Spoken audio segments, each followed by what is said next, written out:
Hello and welcome back to the top 85 games for the BBC Micro Video Countdown series. In at number 10, it is the finest arcade game ever produced for the BBC Micro, at least in my opinion. It's Galaforce.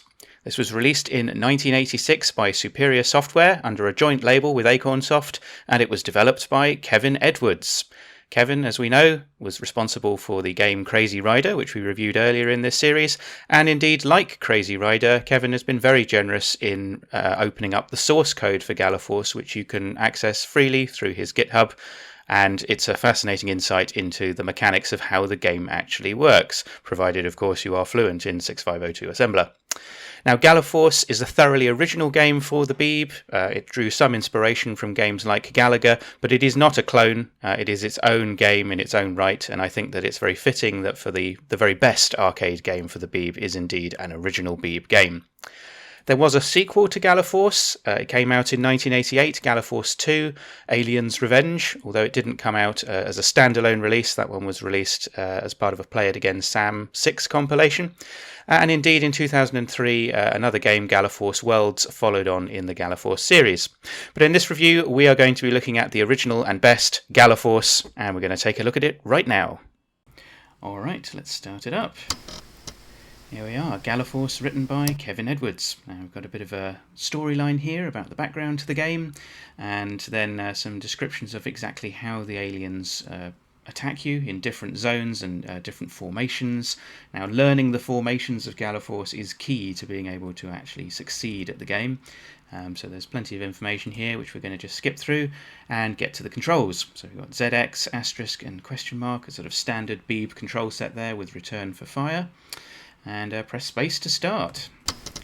A bit of a splash screen here. This was one that Kevin had some help with because he was not happy with his original splash screen, which he developed himself, and asked for some assistance on that front. And here we are. It looks pretty subdued at the moment, but we're about to hear some cracking music from Martin Galway, a first-rate composer who collaborated with Kevin on a number of his games, including Crazy Rider and indeed Galaforce, as we can hear now. This is the theme of Galaforce. It's actually a fairly long piece of music, which is very well worth listening to all the way through, but we're just going to listen to a few bars of it here before we get into the game. This demo mode is rather nice, gives you a preview of what to expect, but I think rather than just looking at the demo, we're going to get stuck in and play the game. And there's the jingle that starts us off. As you can see here, I can move up, down, left and right, and immediately, as soon as you get into the game, it becomes apparent of just how fast it is. As one of the things that was sort of instantly noticeable to me when I played this at a friend's house who had it, before I managed to get my hands on a copy of it. My friend had it on his Beeb, and I remember going around to play the game and just being blown away at how fast it was and how graphically excellent. It just has a lot going for it, and it's really, really exciting to play. And that first zone was, by Galaforce standards, very subdued. It gets steadily more and more difficult. Now, unlike a lot of games of this kind of genre, it doesn't actually require... Oh dear, that was an unforced error there. It doesn't require you to kill every alien on the screen in order to progress, but obviously the more of them you do hit, the more score you will get. So the aim is to try and kill as many of them as you can, but ultimately it's also a case of survival, which... these early stages doesn't necessarily seem like it would be a problem, but believe me, it gets a lot harder.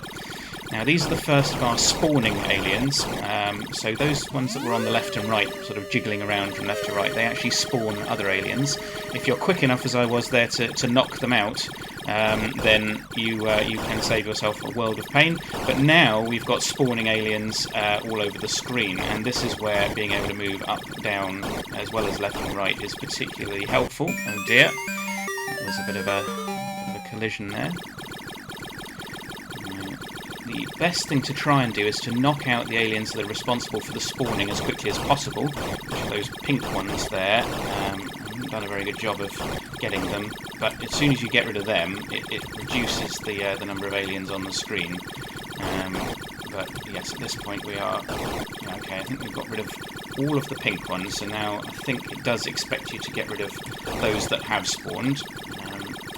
Get rid of those. There we go. Oh my goodness, they're coming thick and fast. Now at this point the aliens don't actually shoot at you. Later zones, in addition to obviously having to work out the best attack route to getting the most of them as you can, you also have to avoid them dropping bombs and missiles on you. You've also got the start of a formation here that if you're in the wrong part of the screen it will take you out, so you have to be wary of that as well. So we're getting to zone 4, it's not too bad. Oh, there you go, look, see, we've got the first of our aliens that are attacking us there with the occasional bomb. There they are. And those become more frequent as you progress in the game. I've only got 1 life left, so I don't know how much further I'll be making on this particular run through, but we will do our best to see a little bit more into the game. Yes, now this is one of my favourites. This is a sort of Space Invaders style attack wave. Oh dear. I'm hoping that I at least get to see that again. Oh, yeah, there we go. That jingle means that's my last life. A little warning for you there. So yes, the aim here is to try and get rid of the ship at the top, but it's oh dear. But it's protected by those waves of aliens which take multiple shots in order to take them out. Well, that was a little bit disappointing. It didn't quite make as much progress as I'd hoped, but we're going to start again. And depending on how far I make it this time around, I might apply a little bit of creative editing, because I'm not a bad Galaforce player. I've played it for many years, but the challenge of providing the commentary at the same time does mean that I slip up on occasion. So what I might do is rely on a save state, which I've got in my back pocket if I need it, to take us a little bit further into the game. But I think it's worth seeing some of these early waves again, because as I say, it's just such a playable game and incredibly fast. I mean, the amount of processing power that Kevin's able to get out of the 6502 and the frankly amazing graphics that you have. And I mean, if you think about it, in comparison to a lot of arcade shooters, you're able to fire multiple missiles in one go. I mean, a lot of arcade shooters you can fire, but until the missile either hits something or reaches the top of the screen, you are basically unable to fire again. But in Galaforce, you can just keep on firing. And I've got my finger firmly planted on the return key at this point, because, yeah, that's basically what you need to do. Now, I've taken out the majority of the spawning aliens there, so I just need to try and create a gap that's big enough for me to get into without colliding. That's the main problem at this point. Letting me in, quite like to save my lives for that Space Invader section, which is a little bit more challenging because of the missiles that are falling down on the screen. Okay, there we go. Got a couple of them left. There we are. Oh, yeah, and then we've got these ones.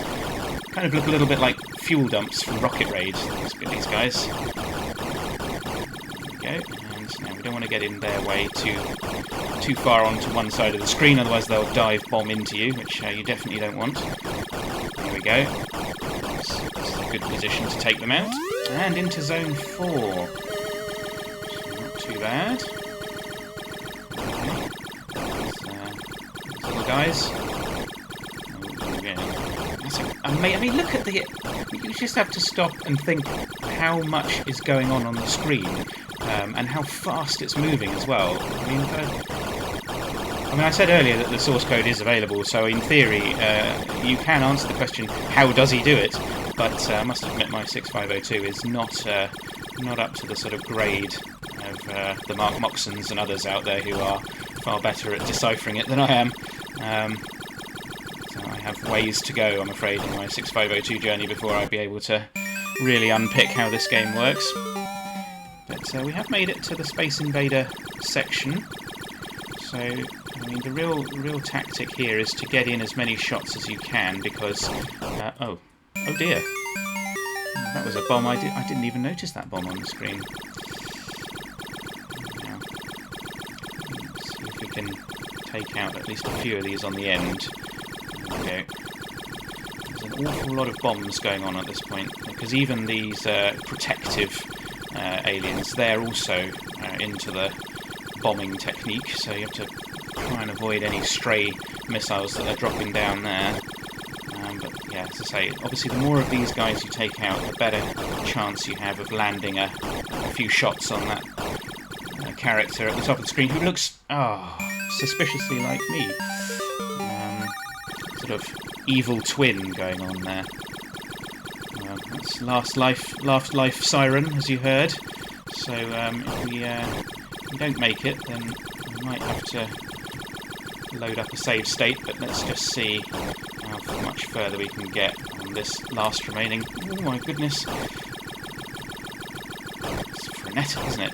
I say it's a bit like Space Invaders. It's got a slightly different... It's almost like a blend of Space Invaders and Centipede, because the sort of way in which the waves of aliens are moving is somewhat different from Space Invaders. And they actually rotate and go back up the screen, so they don't ever actually reach you at the bottom. Now, oh no! I had got it right down to the spaceship and didn't quite manage to take it out. But never fear. Creative editing is our friend, as we know in this series. So I'm going to come back in a second and we will pick up from where we left off. Okay, here we go. This is where we left last time. So let's just see if I can get in a few shots. There we go. And that's where I should have got to last time, but of course I've got a bonus 3 lives in the tank now, so as we head into the next zone with the next ferocious formation, they do get steadily more and more tricky, and you'll notice again that they're dropping some bombs, so you really do need to keep your eyes open on that score, because otherwise you think you're doing well, and suddenly a stray bomb will take you out. We're back into the territory of the spawning aliens now, which is always a challenge. Okay, we've got rid of the... Oh no, we've still got one. Oh dear. Oh, and a collision, no less. Now, I have to say that as a game, it's quite generous insofar as when you lose a life, midway through a particular zone, it does at least let you start from the point at which you lost your life. Just restarts the formation on which you lost the life. So that's fairly charitable by Beeb game standards, I would say. So thank you, Kevin, for that one, as it does give you a bit of a fighting chance, which you need in Galaforce. No question about it. There we go. Oh my word! Look at the speed on those ones. Okay, and then we head into Zone 6. I actually don't know, a question maybe Kevin could answer, is how many zones there are in Galaforce. I think the highest I've ever reached is, I don't know, I want to say Zone 16 possibly, at least without, cheating and saving state. I don't actually know how much further you can go in the game, and if indeed it repeats itself at a certain point, as some games do, with a variation on the difficulty threshold. I mean, you'll notice that this zone is similar to... that's not similar at all. But that formation that we had just then was similar to Zone 1. Then, of course, it always surprises you with something slightly different, so you never can quite tell where it's going to go with Galaforce. Now into Zone 7.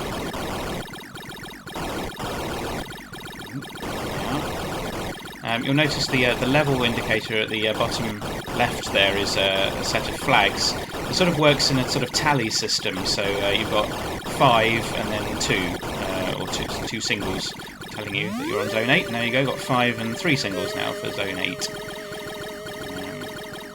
Now these ones, yes, be careful that they don't dive bomb into you, but if you get in just the right position, you can take them out. Ooh. That was painful. Oh dear, there's the last life siren.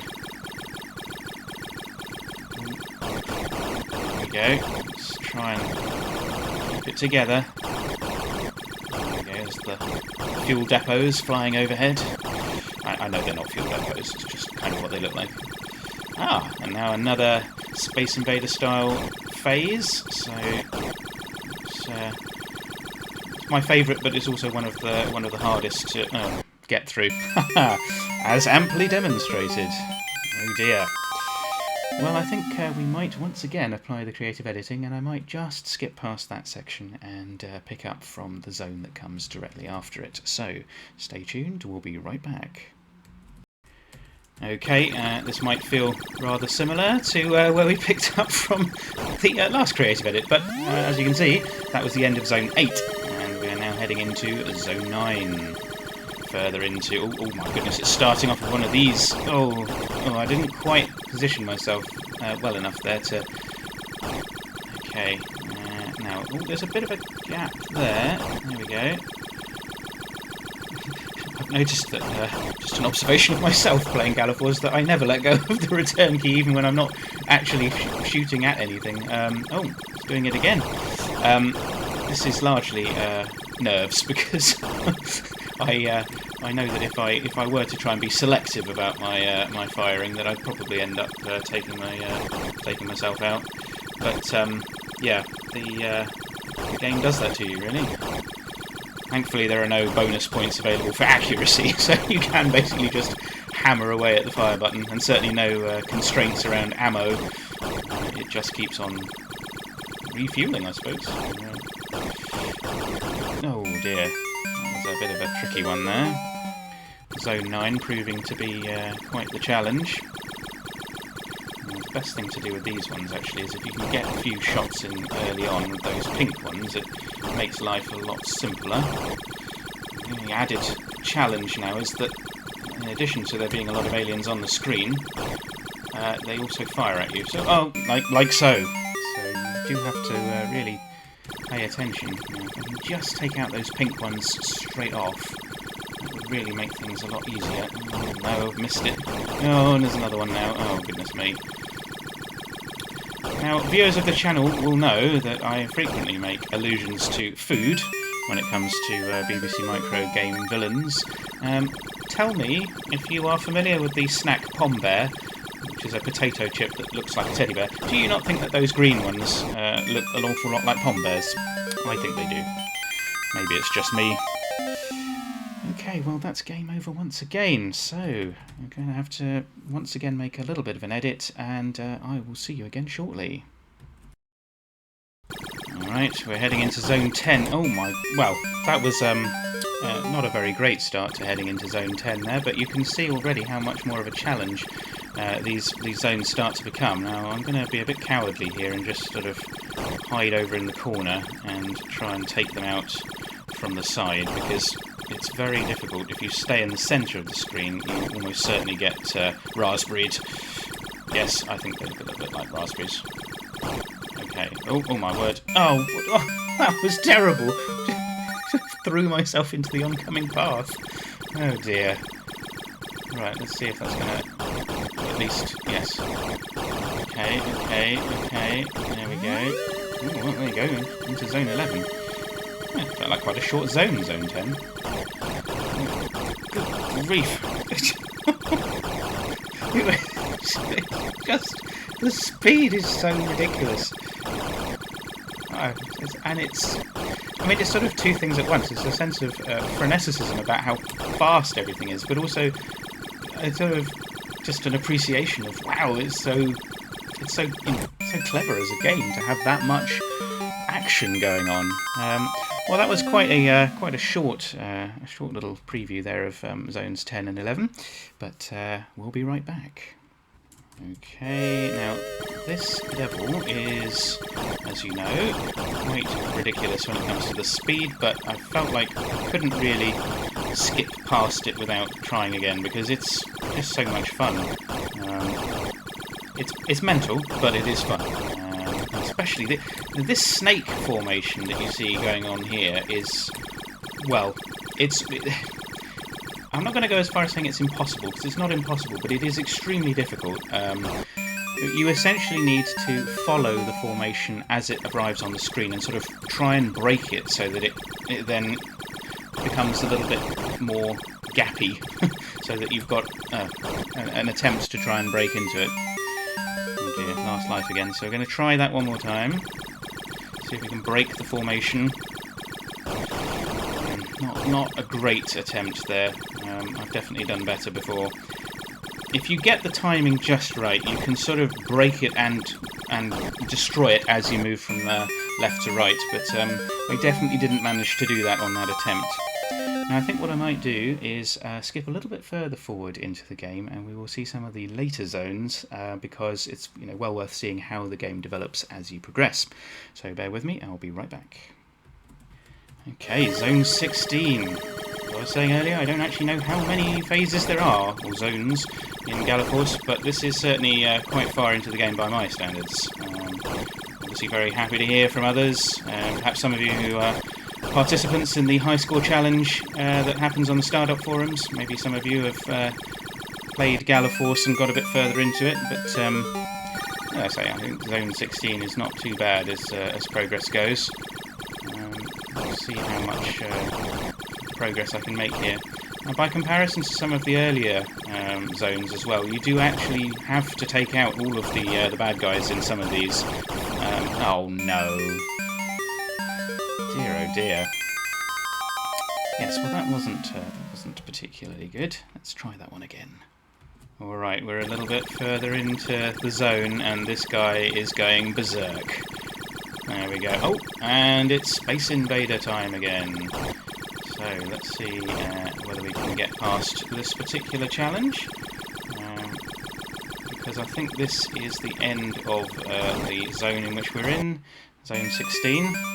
And that's the last life bell, so I don't know if we're going to manage to really get much further without any further lives to bank on, but let's just see. Oh, no, straight into a missile. Not so good. Alright.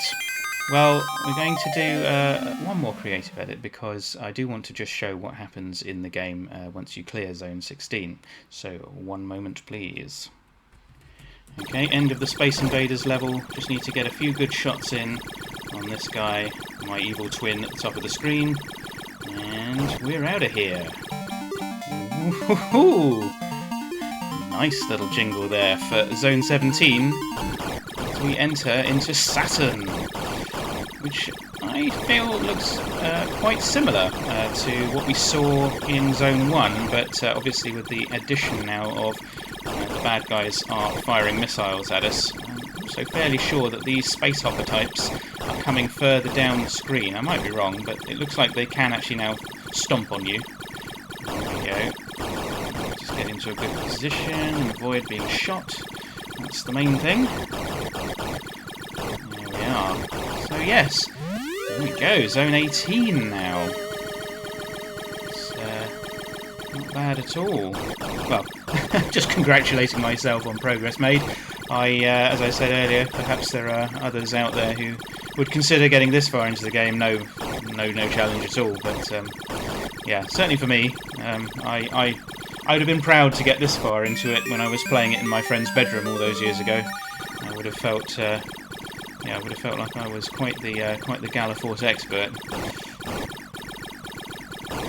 There we go.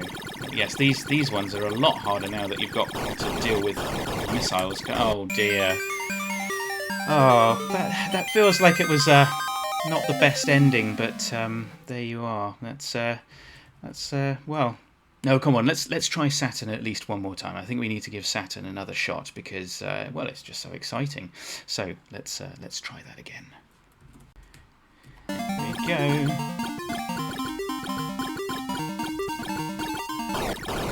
Now, I totally understand that there are probably memory-related reasons why it's not feasible, but I'll have to say I would love it if that excellent Martin Galway Saturn music continued to play as you carried on with the game, because it's so good. I mean, I've made no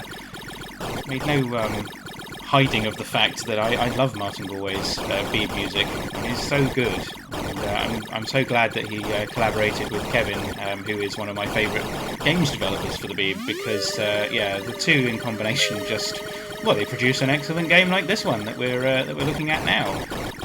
I mean, Galaforce wouldn't be quite the game that it is without the music. I think it's probably fair to say.